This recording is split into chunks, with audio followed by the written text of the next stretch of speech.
الحمد للہ رب العالمین والصلاة والسلام علی سید الانبیاء والمرسلین نبینا محمد وعلی آلہ وصحبہ اجمعین، اما بعد۔ محترم ناظرین کرام، پچھلے درس کے اندر کتاب حقیقت الجہاد فی فلسطین کے تعلق سے باتیں ہو رہی تھی، اور یہ کہ شیخ سعد الزاتری حفظہ اللہ نے اپنی اس کتاب کے اندر کیسے جہاد کے شرائط بیان کیے ہیں، اور اس کے اندر جو پہلی شرط انہوں نے ذکر کی ہے کہ اس کے لیے حقیقی معنوں میں مسلمان ہونا ضروری ہے۔ اب ایمان اور توحید کی مخالف جو چیزیں ہیں ان کا انہوں نے ذکر کیا ہے کہ ایک بندہ اگر توحید کی مخالفت کرتا ہے، سنت کی مخالفت کرتا ہے، تو وہ حقیقی معنوں میں جب مومن ہی نہیں رہ گیا، حقیقی معنوں میں جب وہ مسلمان ہی نہیں ہے، تو پھر ایسی صورت میں اس کا جہاد ہی نہیں مانا جائے گا، اور پھر اللہ کی مدد اسے کیوں کر لاحق ہوگی۔ لوگ مثال دیتے ہیں بدر کی، احد کی، غزوہ خندق کی، کہتے ہیں کہ وہ بہت تھوڑی تعداد میں تھے، آپ نے ان کے ایمان کو پرکھا اور ان کی توحید کا آپ نے اندازہ لگایا کبھی؟ جیسے وہ لوگ عمل کرتے تھے، ان کا عمل جیسے خالص تھا، کبھی آپ نے سوچا؟ اللہ کے رسول صلی اللہ علیہ وسلم بدر کے موقع پر دعا کر رہے ہیں کہ اللہ تعالیٰ اگر یہ تیری جماعت، یہ تیرے بندے، یہ چھوٹی سی جو جماعت ہے، اگر یہ ہلاک ہو گئی، یعنی اگر انہیں ختم کر دیا گیا، تو پھر تیری کوئی عبادت کرنے والا نہیں رہے گا، خالص تیری کوئی عبادت کرنے والا نہیں رہ جائے گا۔ جہاد کا مطلب کیا ہے؟ اسے کیا سمجھ میں آ رہا کہ کٹ کر کے مر جانا یہ اصل نہیں ہے، اصل ہے یہاں پر اللہ کی توحید کو قائم کرنا، اس کی بندگی کو عام کرنا، کیسا بھی کر کے اللہ تعالیٰ نے جس مقصد سے انسان کو پیدا کیا ہے تاکہ اس کی اطاعت اور اس کی بندگی کی جائے، اس پر قائم رہ کر کے اور دوسروں کو اس کی طرف لانا۔ جو اپنی تخلیق کے مقصد کو بھول چکے ہیں، ان کو اس مقصد کو یاد دلانا اور اس مقصد کی طرف لانا کہ وہ خالص اللہ کی اطاعت اور عبادت کریں، اور یہی چیز نمایاں ہے۔ اللہ تعالیٰ سے انہوں نے دعا کی، اور پھر اللہ تعالیٰ نے آپ کی دعا کو قبول فرمائی، چنانچہ انہیں اللہ تعالیٰ نے ان کی مدد کی۔ تو اس طرح توحید والا پہلے بننا پڑے گا۔ اللہ کی مدد حاصل کرنے کے لیے ضروری ہے کہ اس طریقے سے توحید خالص والا بننا پڑے گا۔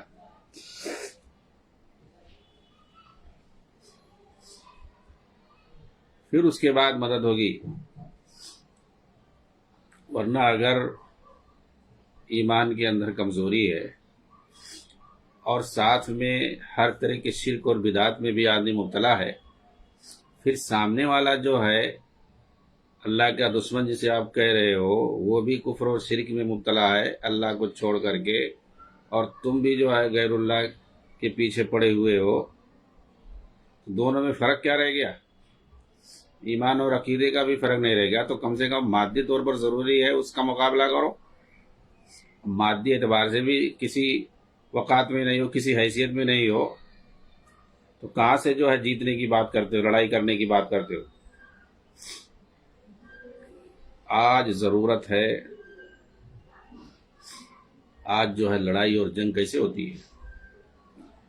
فضائی ہوتی ہے، بڑے بڑے جنگی طیارے، فائٹر، اس سے لڑائیاں ہوتی ہیں، بڑے بڑے بھاری بھرکم میزائلوں سے لڑائیاں ہوتی ہیں۔ کس کے پاس ہے؟ اگر تم ایمان میں بھی کمزور ہو، روحانی اعتبار سے بھی تمہاری کوئی حیثیت نہیں ہے، اب بتائیے فلسطین کے لیے لوگ دعا کر رہے ہیں اور غوث پاک کو یاد کر رہے ہیں۔ غوث پاک کون ہے بھائی؟ ہاں؟ اس سے مراد ایک انسان کو لے رہے ہیں جو سینکڑوں سال پہلے مر چکا ہے۔ بتائیے، عراق کے جو تھے عبد القادر جیلانی رحمۃ اللہ علیہ، ان کو یاد کر رہے ہیں کہ آپ ہی مدد کرو نہیں تو کچھ نہیں ہوگا، نعوذ باللہ۔ مطلب جو دعا بھی کر رہے ہیں اس میں بھی شرک کر رہے ہیں، اس میں بھی توفیق نہیں ہو رہی کہ کم سے کم اللہ تعالیٰ کو یاد کریں۔ جی ہاں، اور چلے ہیں جہاد کرنے اور چلے ہیں جنگ جیتنے کے لیے۔ ہاں؟ آج لڑائی فائٹر سے ہے، جنگی طیاروں سے ہے، میزائلوں سے ہے، ٹینکوں سے ہے۔ پہلے وہ صلاحیت پیدا کرو۔ کوئی بھی ایسا مسلم ملک ہے ہی نہیں جو کافروں سے مادی طور پر، اور خاص طور سے اگر اسرائیل کا تذکرہ کریں تو جو بڑی بڑی اس وقت مادی اعتبار سے سپر پاور طاقتیں مانی جاتی ہیں وہ سب اس کے ساتھ ہیں، اور انہی کے تحفظ میں وہ لڑائی کر رہا ہے، نہیں تو اس کے پاس وہ حیثیت نہیں تھی۔ تو ظاہر سی بات ہے جب تک ملکوں کے پاس فوجوں سے تعداد سے کچھ نہیں ہوتا ہے، لوگوں کو بیوقوف بنایا جاتا ہے، ایسا ہے ہمارے پاس، یہ ہے ہمارے پاس، وہ ہے۔ کیا ہے تمہارے پاس؟ کچھ نہیں ہے۔ مادی اعتبار سے، دنیاوی اعتبار سے تو بہت پیچھے ہو، تو کم سے کم ایمانی اعتبار سے تو تیاری کرو، پہلے اپنے ایمان کو تو مضبوط کرو۔ ارے پہلے کے کفار، اس وقت کے جو نبی کے زمانے میں تھے، وہ تو کم سے کم مصیبت میں اللہ کو پکارتے تھے۔ قرآن اس کی گواہی دیتا ہے کہ جب تم مصیبت میں پھنستے ہو، تمہاری کشتی جب بھور میں پھنستی ہے تو خالص اللہ کو پکارنا شروع کر دیتے ہو، اور جب بھور سے نکل جاتے ہو اور جب خشکی پر آ جاتے ہو، اللہ نجات دے دیتا ہے، تو پھر تم شرک کرنے لگتے ہو، اپنے معبودوں کے پاس جاتے ہو چڑھاوا چڑھانے، اللہ کے علاوہ دوسروں کو نظر و نیاز کرتے ہو۔ ارے آج تو ہر حال میں مصیبت میں بھی لوگ غیر اللہ کو پکارتے ہیں۔ جی ہاں، معمولی اگر پیر میں ٹھوکر لگ جائے تو بھی غیر اللہ کو پکارتے ہیں، اس وقت بھی اللہ کو نہیں یاد کرتے ہیں۔ معمولی مصیبت ہو جائے، پریشانی ہو جائے، تھوڑی سی چوٹ لگ جائے اگر پیر میں، تو بھی کہیں گے یا علی، یا حسین، یا غوث، یا فلانے، یا دھماکے، یا اللہ کہنے کی توفیق نہیں ہوتی ہے۔ جب تم ہمیشہ غیر اللہ کو پکارتے ہو تو جاؤ غیر اللہ کے پاس۔ مطلب اتنا زیادہ عقیدہ خراب ہے، اتنا زیادہ شرک اور بدعت عام ہے، تو ایک مشرک اور بدعتی اور ایک کافر کے درمیان کیا فرق ہے بھائی؟ تم اسلام لانے کے بعد بھی، اللہ کا کلمہ پڑھنے کے بعد بھی شرک اور بدعت میں مبتلا ہو تو اللہ تعالیٰ تم سے ناراض نہیں ہوگا تو اور کیا کرے گا؟ مادی اعتبار سے بھی تمہارے یہاں کوئی طاقت نہیں ہے، ایسے موقع پر ہدایت ہے صبر کرنے کی، اور ساتھ میں اپنے ایمان کو مضبوط کرنے کی۔ اور پہلوں کی مثال مت دو، اس وقت لوگوں کے پاس ایمان کی طاقت تھی، ان کے ہاں شرک اور بدعت نہیں، اور منحوس تقلید اور تصوف کے سائے نہیں منڈلاتے تھے ان کے سروں پر۔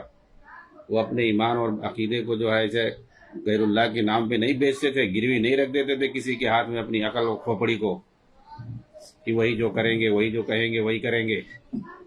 وہ سمجھتے تھے اپنی عقل سے ساری چیزوں کو، اور دین کو سمجھتے تھے اور اس پر عمل کرتے تھے، اور جو قرآن حدیث کے مطابق صحیح بات ہوتی تھی اس پر عمل کرتے تھے۔ توحید کا جھنڈا لے کر کے وہ چلتے تھے، وہ اپنے مسلک کا اور اپنے جو ہے طریقوں کا وہ جھنڈا لے کے نہیں گھومتے تھے، وہ جو ہے قرآن اور حدیث کو لے کر کے چلتے تھے۔ اللہ تعالیٰ سے وہ مدد مانگتے تھے، اللہ سے دعائیں کرتے تھے، وہ غیر اللہ کو نہیں پکارتے تھے۔ وہ پریشانی میں کسی قبر پہ نہیں جاتے تھے اور قبر والے کو نہیں پکارتے تھے، قبر والوں سے نہیں مدد مانگتے تھے۔ وہ سیدھا جو ہے جس نے اس کو قبر میں ڈالا ہے، مارا ہے جس نے، اس کو پکارتے تھے، اللہ تعالیٰ کو پکارتے تھے۔ اللہ تعالیٰ موت دینے والا ہے، اللہ تعالیٰ جو ہے زندگی دینے والا ہے، وہ ڈائریکٹ اللہ تعالیٰ پر بھروسہ کرتے تھے، اللہ تعالیٰ کو پکارتے تھے مدد کے لیے، اور اللہ ہی پر بھروسہ کرتے تھے، اپنے ایمان پر بھروسہ کرتے تھے۔ پھر اس کے بعد مادی اعتبار سے بھی کوئی بہت زیادہ اگر آدمی بہادر ہو، ان کے پاس پہلے کیا تھی، یہی جو ہے تلوار تیر وغیرہ تھی، گھوڑ سواری وغیرہ تھی، ان کے پاس بھی ہوتا تھا، ایسا نہیں ہے۔ تعداد سے کچھ نہیں ہوتا ہے، مادی اعتبار سے تقریباً برابر سرابر ہوتے تھے، ایمان میں آگے تھے، ایمانی قوت ان کے پاس زیادہ تھی، اس لیے وہ جو ہے جیتتے تھے۔ آج اگر تم مادی اعتبار سے پیچھو، کم سے کم اپنے ایمان کو صحیح کرو، اپنے عقیدے کو صحیح کرو، اپنے عمل کا منہج اور مسلک درست کرو۔ ہر کوئی اپنا اپنا مسلک لے کے گھوم رہا ہے، اپنا منہج اور طریقہ لے کر کے گھوم رہا ہے، کوئی جو ہے نبی اور صحابہ کے منہج کو نہیں یاد کر رہا ہے، نہ اس پہ عمل کر رہا ہے۔ دین میں مطلوب کیا ہے؟ دین میں مطلوب ہے اللہ تعالیٰ نے شریعت نازل کی ہے، ساتھ میں اس کا طریقہ بھی بتایا ہے رسولوں کو بھیج کر کے، کہ جیسا رسول بتائیں اسی طریقے سے تم عمل کرو۔ آج عمل ہر کوئی اپنے حساب سے کر رہا ہے، دین کو مان رہا ہے، لیکن عمل اپنے اپنے طریقے سے کر رہا ہے، اور یہ جان لو کہ کبھی اللہ تعالیٰ اس عمل کو قبول نہیں کرے گا اگر وہ نبی کی سنت اور طریقے کے مطابق نہیں ہوگا۔ جی ہاں، اپنے اپنے پیر فقیر امام کو لے کر کے سب عمل کر رہے ہیں، اور مختلف جو ہے اب زیادہ دور مت جائیے، خانہ کعبہ کے اندر چار چار مصلی بنا کے الگ الگ اپنی صفیں لگاتے تھے اور جھگڑا کرتے تھے، وہاں پر دھینگا مستی کرتے تھے۔ یہ خانہ کعبہ میں لوگ کر رہے تھے ابھی 100 سال پہلے۔ جی ہاں، آج بھی وہ تصویریں سب موجود ہیں، وہ گواہی دے رہی ہے۔ چار چار اذانیں ایک ساتھ وہی ہوتی تھی خانہ کعبہ میں، اور پھر اس کے بعد چار چار جماعتیں قائم ہوتی تھی۔ کوئی آواز اگر تیز کرتا تھا، دوسرا کم کرتا تھا، اس پہ جھگڑا ہوتا تھا، وہیں لڑائیاں کرتے تھے۔ یہ ہے مسلمانوں کی حالت۔ وہ تو سعودی گورنمنٹ کا جو ہے احسان ہے کہ انہوں نے پورا جو ہے وہاں کا نظام ایک امام پہ قائم کر دیا، اور نظام پورا حرمین کا صحیح کر دیا۔ جی ہاں، تو اپنے کم سے کم آج ایمان کو سنبھالو، شرک اور بدعات کو ختم کرو۔ 90% سے زیادہ لوگ شرک اور بدعات میں مبتلا ہیں، قبر پرستی میں مبتلا ہیں۔ ہر ایک کے دیکھیں کہ آپ عقیدے منہج کے اندر کیا انحراف پایا تھا، فکری انحراف میں مبتلا ہے۔ وہ نبی کے ساتھی اور صحابہ جنہوں نے دین اسلام کو پوری دنیا میں پھیلایا، انہوں نے جہاد کیا، انہوں نے فتوحات کا سلسلہ بڑھایا پوری دنیا کے اندر۔ آج انہی کو جو ہے برا بھلا کہا جا رہا ہے، انہی کو گالی دی جا رہی ہے۔ جو قوم صحابہ کو گالی دے، ان کو برا بھلا کہے، ان سے امید کی جا سکتی ہے کہ وہ جو ہے دین کے لیے کچھ کام کریں گے، وہ جو ہے اللہ کے جھنڈے کو بلند کریں گے؟ ایسا ہو ہی نہیں سکتا ہے۔ اپنے اندر جب تک سدھار نہیں لاؤ گے، اور بہت سارے لوگ ان کی جو ہے تعریفیں کرتے ہیں، کیوں؟ یہ سب جہالت کا نتیجہ ہے، عقیدے اور منہج سے جہالت اور اسے نابلدی کا یہ نتیجہ ہے۔ جی ہاں، تو شیخ سعادت زادری جو خلیل کے ہیں، خلیل شہر کے ہیں، فلسطین کے ہیں، انہوں نے اپنی اس کتاب کے اندر ان ساری چیزوں کو لکھا ہے کہ ہم جو ہے اللہ تعالیٰ سے نصرت اور مدد کی امیدیں رکھتے ہیں۔ ہماری حالت کیا ہے؟ آپ دیکھو، لوگ جو ہے جگہ جگہ عید میلاد النبی مناتے ہیں، ان کے اپنے یہاں کی بات کرا رہے ہیں، فلسطین کے اندر کی بات بتا رہے ہیں کہ جب بھی جو ہے 12 ربیع الاول آتا ہے، پورے شہر میں جو ہے عید میلاد منایا جاتا ہے۔ کون منع کرے؟ ہر طرح کی بے حیائی عام ہے۔ عید میلاد النبی، ہجرت اور اسراء اور معراج کی برسی منا رہے ہیں لوگ۔ یہ سب کیا ہے؟ بدعت ہے۔ ماتم کر رہے ہیں، عزاداری کر رہے ہیں، میت کا بھنڈارا کر رہے ہیں، مردوں کو مسجدوں میں دفن کرنا، قبرستان میں نماز پڑھنا، قبروں کو پختہ بنانا، قبروں پر مکان بنانا، قبروں پر لکھنا، کتبہ لگانا، جنازہ کے پیچھے تحلیل و تکبیر کے ساتھ جانا۔ یہ بھی کسی طرح کی بھی موت آتی ہے، وہ تکبیر تحلیل کے ساتھ جاتے ہیں۔ بھائی جو سنت میں جو طریقہ بتایا گیا ہے اس طریقے سے چلو۔ نعرہ لگاتے وقت تو نعرہ لگاتے ہوئے جاتے ہیں، دنیا بھر کے سیاسی نعرے لگاتے ہیں، میت کی یاد میں بیان کرنا، ان کی خوبیوں کو بیان کرنا، مجلسیں منعقد کرنا، نبیوں اور بزرگوں ولیوں کی قبروں اور مظلومہ مقدس مقامات کی زیارت کرنا۔ جو 3 مسجدیں ہیں صرف اسلام میں، جن کی طرف جو ہے سفر کر کے جانا صحیح ہے، صحیح حدیث کے اندر یہ چیز آئی ہوئی ہے۔ مسجد حرام ہے، مسجد نبوی ہے، اور مسجد اقصی ہے۔ آپ دیکھیں کتنے لوگ جو ہے مقدس مقامات اپنے لیے بنا رکھے ہیں اور وہاں سفر کر کے جاتے ہیں۔ جی ہاں، قبروں کو اور دوسری چیزوں کو انہوں نے اپنا مقدس مقام بنا رکھا ہے اور زیارت کرنے کے لیے جاتے ہیں۔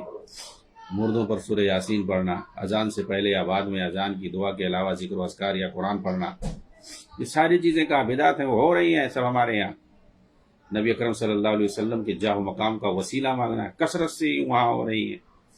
اب دیکھو کتنے جو ہے فلسطینی دعا کرتے ہیں، اس میں نبی صلی اللہ علیہ وسلم کے جاہ و مقام کا وسیلہ ساتھ میں لگاتے ہیں، غیر اللہ کا وسیلہ ساتھ میں لگاتے ہیں۔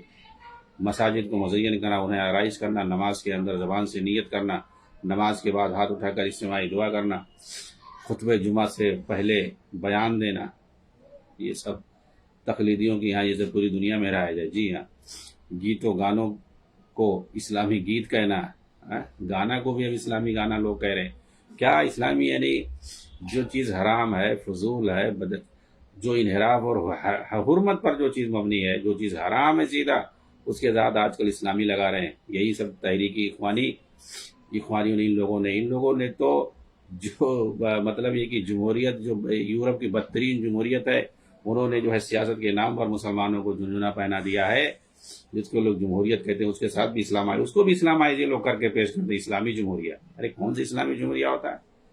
جو جمہوریہ جو ڈیموکریٹک بنائی، ڈیموکریسی یہ جو ہے یہودیوں کا بنایا ہوا جو طریقہ ہے، سیاسی طرز ہے، نظام حکمرانی جو سیاسی نظام حکمرانی ہے، یہ انہوں نے بنا کر کے دیا۔ ایسا کر کے پبلک کو بیوقوف بناؤ، 5 سال تم لوٹو، اس کے بعد تم ہٹ جاؤ گے، دوسری جماعت آئے گی، 5 سال وہ لوٹے گی، ملک کو تباہ کرے گی اور لوٹ کر کے کنگال بنا دے گی۔ جی ہاں، یہی ہوتا ہے جمہوریت میں۔ 5 سال وہ آ رہے ہیں، ایک جماعت آ رہی، پھر اس کے بعد الیکشن آتا، اپنا منشور لے کر کے آتا، ہم آئیں گے، یہ کر دیں گے، یہ لوگ کرپٹ تھے، انہوں نے یہ، ایک دوسرے کی برائی بیان کرتے ہیں، پھر اس کے بعد پبلک بیوقوف ہوتے، چلو ہاں اس کو ہم نے 5 سال دیکھا، وہ لوگ نہیں اچھے تھے، اب تم کو ہم لے کر کے آتے ہیں، اس کو لے کر کے آتے ہیں، 5 سال وہ لوگ لوٹتے ہیں ملک کو۔ اس طرح سے باری باری لوٹ کر کے ملک کو کنگال بنا دیتے ہیں، یہ ہے جمہوریت۔ جی ہاں، اسی جمہوریت کی تعریف کرتے ہیں یہ اخوانی تحریکی، مودودی نے بھی تعریف کی ہے، اور جتنے بھی بڑے بڑے اخوانی وہ تعریف کریں گے، اسی جمہوریت کو لے کر کے چل رہے ہیں، اس کو اسلامائز کر رہے ہیں، اسلامی جمہوریہ، اسلامی جو چلا رہے ہیں۔ جی ہاں، تو ہر ایک چیز کے ساتھ گانا کیا بھائی، گانا ٹوٹلی حرام ہے، اس کے ساتھ اسلامک سانگ، اسلامک ڈانس بھی آ گیا۔ جی ہاں، گانا، ناچنا، ساری چیزوں کے ساتھ یہ لوگ جو ہے اسلامک لگا دیتے ہیں۔ یہ کیا ہے؟ یہ سب بدترین جو ہے اسلام کے اندر تحریف ہے، انحراف ہے، ان کے ہاتھوں یہ سب عمل میں آتا ہے۔ ڈرامہ کیا ہے؟ ڈرامہ ٹوٹل جھوٹ پر مبنی ہوتا ہے، آدمی کسی کی کردار ادا کرتا ہے، وہ تو ہے نہیں، یہ اخوانیوں نے یہ چیز ایجاد کی، اس کو اندر اسلامی ڈرامہ بنا دیا ہے، یہ ان لوگوں نے سب تیار کیا ہے، اسلامی فلم، اسلامی گانا، اسلامی ڈرامہ، یہ سب اسلامی اس دین کے نام پر یہ لوگ پتہ نہیں کیا کیا کرتے ہیں، ساری حرام کاریاں یہ لوگ دین کے نام پہ کرتے ہیں۔ اب بتاؤ، یہی لوگ جو ہے اصل جو ہے جہاد چلاتے ہیں، یہ کون سے جہاد کریں گے؟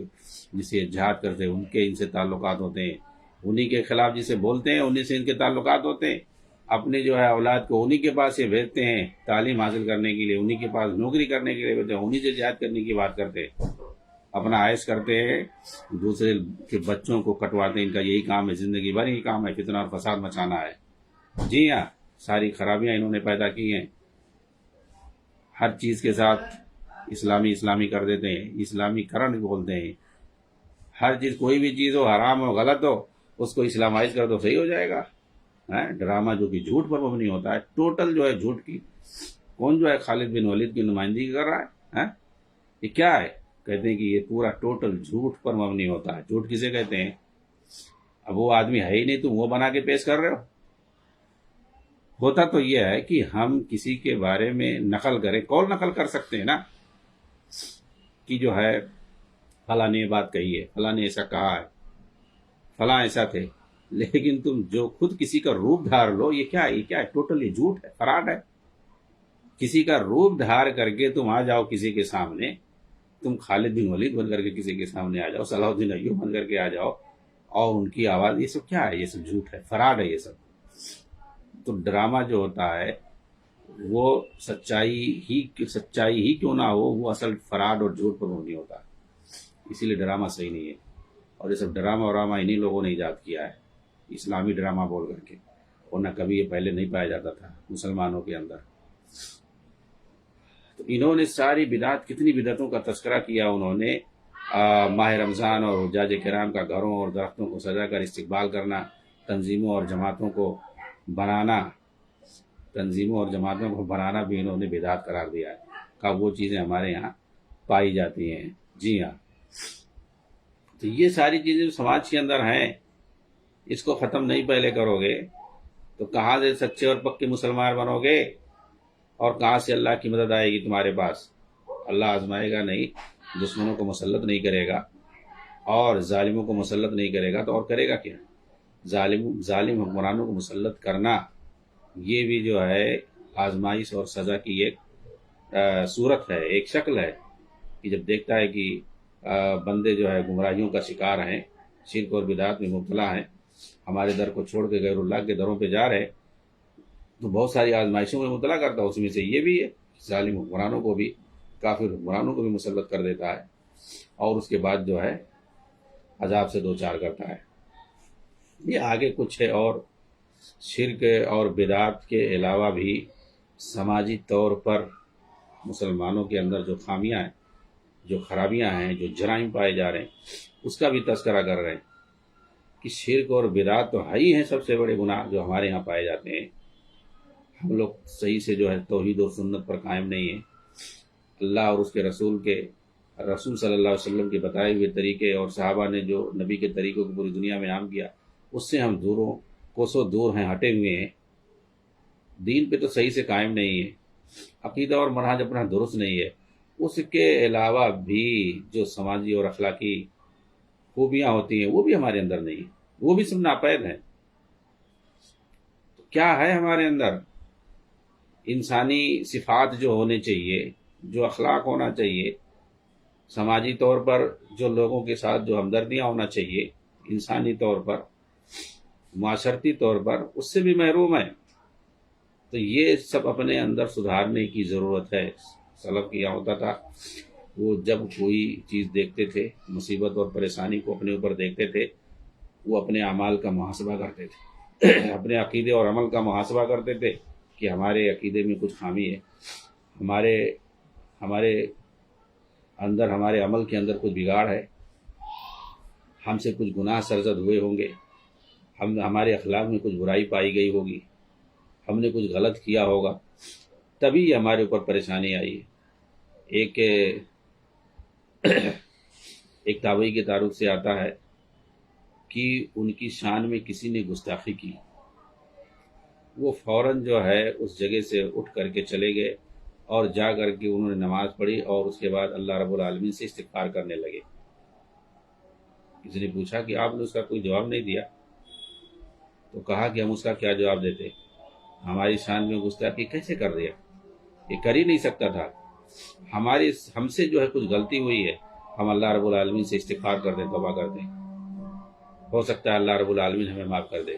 وہ اپنے اعمال کو ٹٹولتے تھے، اپنے اعمال کا محاسبہ کرتے تھے، اگر ان کے خلاف کچھ پریشانی ہوتی تھی، ان کے اوپر کوئی مصیبت آتی تھی، انہیں کسی طرح کی آزمائش ہوتی تھی، تو وہ اپنے اعمال کا محاسبہ کرتے تھے۔ اور یہ تو قرآن میں جگہ جگہ ہے، تمہارے اوپر جو بھی پریشانی آتی ہے، جو بھی تمہیں تکلیف آتی ہے، جو بھی تمہیں عذاب آتا ہے، یہ جو تمہارے اپنے کرتوتوں کی بنیاد پر ہوتا ہے۔ تو ہمیں اپنا کرتوت دیکھنا چاہیے، سب سے پہلے ہمیں اپنا کرتوت دیکھنا چاہیے، ہمیں اپنے اعمال کا محاسبہ کرنا چاہیے، ہمیں اپنے عقیدے کو سدھارنا چاہیے۔ ہمارے اندر شرک اور بدعات ہیں، ہمارے اندر عقیدے کی خرابی ہے، بدعات ہیں، انحراف کا ہم شکار ہیں، یہ سب ہمیں دیکھنا چاہیے، ہمیں پہلے اس کو درست کرنا چاہیے، ہمیں صحیح سے توحید اور سنت پر قائم ہونا چاہیے، نبی اور صحابہ کے بتائے ہوئے طریقے اور منہج پر ہمیں سب سے پہلے آنا چاہیے، اپنے اسلام کو، اپنے ایمان کو پہلے درست کریں، اپنے توحید کو درست کریں، کیا خامی ہے، اور اس کے علاوہ جو ہمارے ہاں شرک اور بدعات عام ہے اس کا خاتمہ کرنا چاہیے، اور جو ہمارے ہاں جرائم اور اخلاقی برائیاں اور بدعقیدیاں پائی جاتی ہیں اس کو ختم کرنا چاہیے۔ کہتے ہیں کہ گناہ اگر دیکھا جائے تو ہمارے اندر بہت سارے گناہ پائے جاتے ہیں، سب سے زیادہ ان کا کہنا ہے کہ ہمارے سماج میں اللہ تعالیٰ تک کو، اللہ کی ذات تک کو لوگ گالیاں دیتے ہیں، نعوذ باللہ۔ جی ہاں، یہ چیز عام ہے، گالیاں تک دیتے ہیں، اللہ تعالیٰ کو گالی دیتے ہیں، نعوذ باللہ۔ یہ کون کہہ رہا ہے؟ یہ فلسطین کے ہیں شیخ سعادت زادری۔ اور سب سے بڑا جو سماجی برائی ہمارے یہاں پائی جاتی ہے وہ جھوٹ بولنا، جھوٹ کثرت سے ہر کوئی عادی ہے. سب سے بڑے جھوٹے یہ اخوانی تحریکی ہوتے ہیں. کسی چیز کو یہ ماننے کے لیے یہ فساد بھی کریں گے، اس کے بعد انکار بھی کر دیں کہ ہمارا نہیں کام ہے یہ. جی ہاں، پکڑے بھی جائیں گے، اس کے بعد انکار کریں گے اس کا ہماری جماعت سے اس کا کوئی تعلق نہیں ہے. سب سے بڑے جھوٹے یہ فراڈی ہوتے ہیں. کہتے ہیں کہ جھوٹ بولنا جو کہ سماجی اعتبار سے سب سے بڑا گناہ ہے، زناکاری کرنا، شراب نوشی کرنا، یہ سب خباثتوں کی ماں ہے.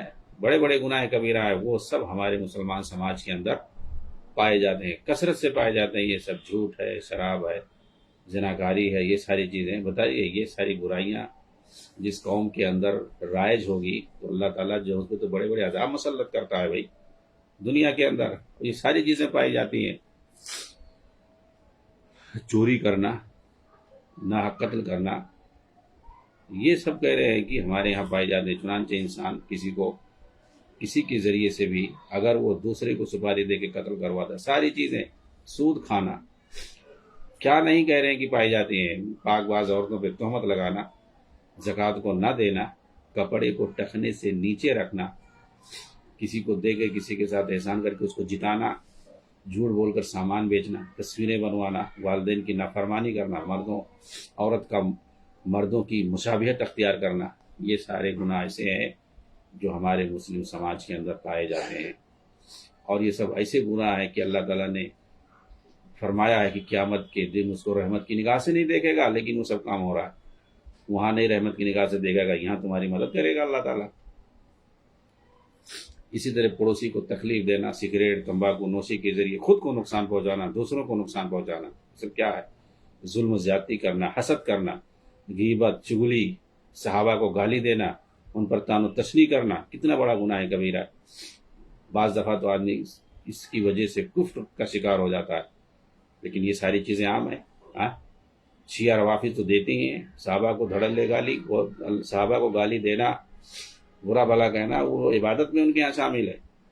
اور یہ اخوانی تحریکیوں نے بھی ان پر تنقید اور طعن و تشنیع کتنا کرتے ہیں. اور ان کے علاوہ بہت سارے اہل سنت جماعت کے مسلمان اپنے آپ کو دعویٰ کرنے والے اہل سنت میں سے ہیں، وہ بھی کتنے صحابہ کو برا بھلا کہتے ہیں، الٹا سیدھا کہتے ہیں. صحابہ کو ایک طرف گالی دو گے، صحابہ پر تنقید کرو گے، اور دوسری طرف کہو گے اللہ مدد کرے گا. اللہ تعالیٰ کیا کہے گا بھائی کہ میں تو ان بندوں سے راضی ہوں اور تم ان سے ناراضگی کا اظہار کر رہے ہو. جس سے میں راضی ہوں، جگہ جگہ قرآن میں رضی اللہ عنہم ورضوا عنہ آیا ہوا ہے. اللہ کے رسول جن سے راضی ہو کر کے گئے، اب ان کو تم برا بھلا سے کہہ رہے ہو، برا سمجھ رہے ہو. جنہوں نے اسلام کو پوری دنیا میں پھیلایا ہے، نبی کی تعلیم کو جس نے عام کیا ہے، مین و عن کسی طرح بلا کم و کاف سے اس کو پہنچایا ہے لوگوں تک، جنہوں نے دین کے تبلیغ کے لیے، دعوت کے لیے انہوں نے اپنا سب کچھ قربان کر دیا اللہ کی راہ میں، ان کو تم برا بھلا کہہ رہے ہو. کون اچھا ان کو کہہ رہا ہے سوائے ایک جماعت کے، جو صحابہ کی جماعت آج بھی موجود ہے. ایک چھوٹی سی جماعت ہے، اس کے علاوہ سارے 90% سے زیادہ لوگ وہ صحابہ کو برا بھلا کہتے ہیں کسی نہ کسی ناحیے سے. کوئی ٹوٹلی طور پر برا کہتا ہے، کوئی جزوی طور پر کچھ نہ کچھ وہ برا بھلا کہتا ہے. جی ہاں، سارے جتنے بھی صوفی، تقلیدی، رافضی، اخوانی اور تحریکی ہیں، سب کوئی اس گناہ کے اندر ملوث ہے. کوئی پورا، کوئی ٹوٹل، کوئی جزوی اعتبار سے تھوڑا بہت اس کے دل میں کچھ نہ کچھ صحابہ کے تئیں پایا جاتا ہے. ایسے لوگوں کی اللہ مدد کرے گا. یہ ساری چیزیں کہہ رہے ہیں ہمارے یہاں پائے جاتے ہیں. رشتے کو کاٹنا، جس کو قطع رحمی کہتے ہیں، رشتے کو کاٹنے کی وجہ سے بہت ساری پریشانیاں ہوتی ہیں. یتیموں کا مال کھانا، بہنوں کی وراثت کا کھانا، جھوٹی گواہی دینا، تکبر اور فخر کرنا، جوا، چوسر کھیلنا، جو کہ شیطانی عمل ہے، وہ سب ہمارے یہاں پایا جا رہا ہے. پیشاب کی چھینٹوں سے نہ بچنا، دھوکہ دینا، غداری کرنا، خیانت کرنا، امانت کو ضائع کرنا، گانا سننا، بے پردگی کے ساتھ باہر نکلنا، داڑھی مڈوانا، اس کو لوگ ہلکا سمجھتے ہیں. پتلون اور کپڑے کو چست پہننا، مرد ہو یا عورت، یہ کسی کے حق میں کہنے جائز نہیں ہے کہ کپڑے کو چست پہنا جائے. فلم اور سیریل دیکھ کر کے وقت کو ضائع کرنا، کھیلوں کے پروگرام منعقد کرنا اور اس کے لیے مال کو بڑے پیمانے پر ضائع کرنا، یونیورسٹیوں اور کالجوں میں مرد و زن کا آپس میں ملنا جلنا، یعنی تعلیمی اختلاط جسے کہتے ہیں. آگے دیکھو یہ کیا کہہ رہے ہیں، یہ سارے شرعی مخالفات، یہ ساری برائیاں یہ سارے حرام کار ہمارے ملک فلسطین کے اندر عام ہیں، یہ سارے برے کام ہمارے ملک فلسطین کے اندر عام ہیں۔ اگر طوالت کا خوف نہ ہوتا تو ہم ان تمام شرعی مخالفتوں کو تفصیل سے انہوں نے گنایا ہے۔ کہہ رہے ہیں کہ اگر اس کتاب کے زیادہ لمبا ہونے کا خطرہ نہ ہوتا تو میں ہر ایک کے بارے میں تفصیل سے بیان کرتا اور ہر ایک پر دلیلیں ذکر کرتا اور ان کی سنگینی اور ان کی خطرات کو میں آگاہ کرتا کہ کس قدر یہ جو ہے سنگین ہے۔ چنانچہ جو لوگ خارجی دشمن سے یعنی باہر کے جو دشمن سے جہاد کا دعویٰ کرتے ہیں انہیں سب سے پہلے اپنے بارے میں سوچنا چاہیے کہ کیا وہ اس داخلی دشمن سے محفوظ ہیں؟ کیا انہوں نے قولی اور عملی دونوں سطح پر توحید کو پورا کر لیا ہے؟ کیا شرک اصغر اور شرک اکبر سے محفوظ ہیں؟ کیا بدعت اور خرافات سے محفوظ ہیں؟ کیا تمام محرمات اور گناہ صغیرہ اور کبیرہ سے محفوظ ہیں؟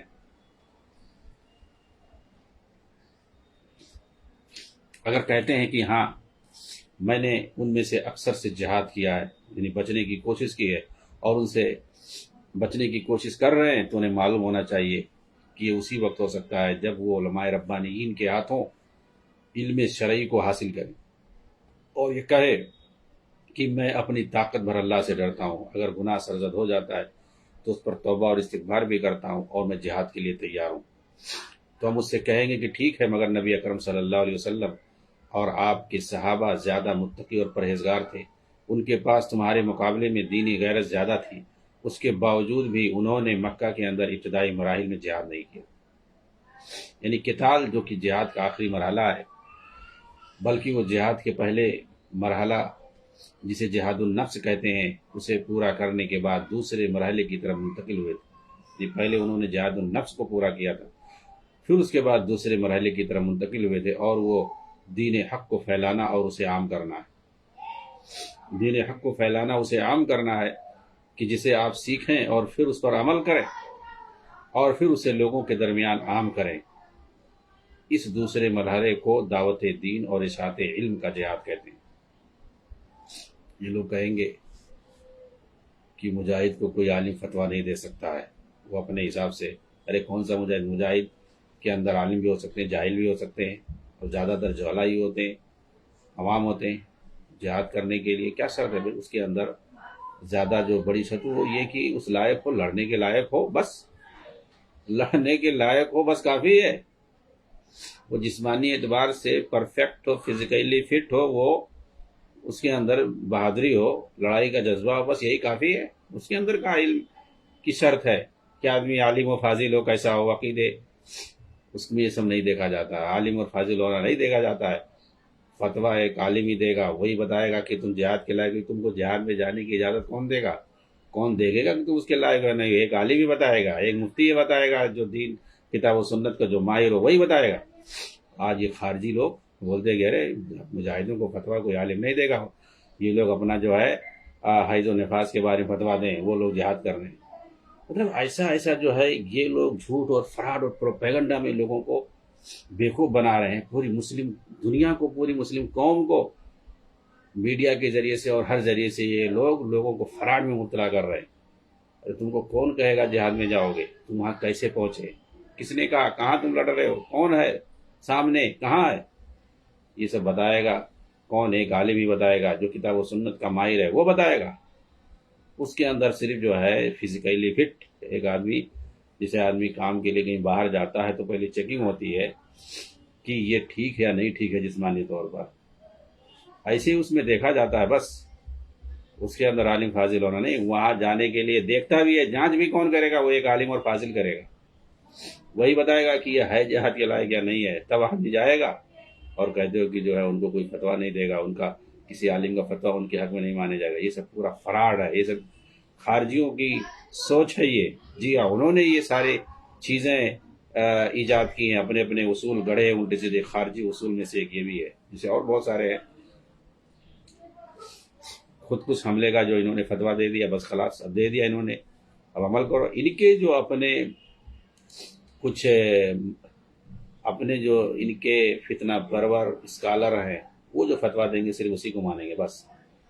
ان کے جو فتنہ پرور اسکالر ہیں، اسکالر بس، فتنہ پرور مفتی ہیں، وہ لوگ جو کہہ دیے اس کو مانیں گے، لیکن اگر کوئی کتاب و سنت کا ماہر ہے، کوئی سلفی عالم ہے، تو اس کو نہیں مانیں گے۔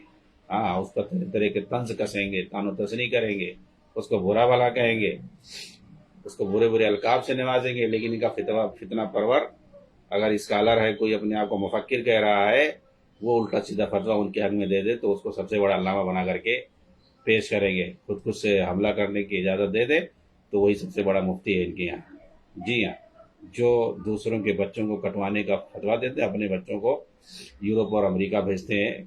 یوسف قرضاوی جس نے فتویٰ دیا تھا یہ خود سے حملے کا، اس کا بچے، اس کے ایک بھی بچے اس میں جو ہے شریک نہیں ہوئے، سارے کے سارے جو ہے عائش کر رہے ہیں۔ کئی ایک بچے ہیں، ایک بچہ تو اس کا ایمبیسڈر ہے۔ جی ہاں، ایمبیسڈر ایسے کوئی معمولی چیز ہے؟